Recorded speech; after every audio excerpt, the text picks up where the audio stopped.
खाना बनाइब न रजाऊ, चूल्ही पर खाना बनाइब न रजाऊ, गैस बुक करावा हो। चूल्ही पर खाना बनाइब न रजाऊ, गैस बुक करावा हो। चूल्ही पर खाना बनाइब न रजाऊ। बौराइल हो 8 दिन से सुरती मांग मांग खाती है, कोठनी जेबा में है ना, तब ले गैस बुक करावा, गैस बुक करावा। चलो चूल्ही पर खाना बना।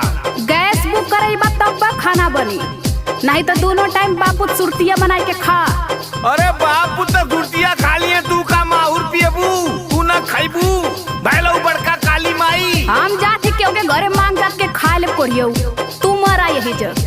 अरे नंगाई पर उतारू भैलऊ, दूटे रोटी बना के सोचे दाने मारते मुद्दा सरक जाई, जल्लू की नहीं। गोड़ तोरे पे उतारू भलो है तो ललकी कोठरी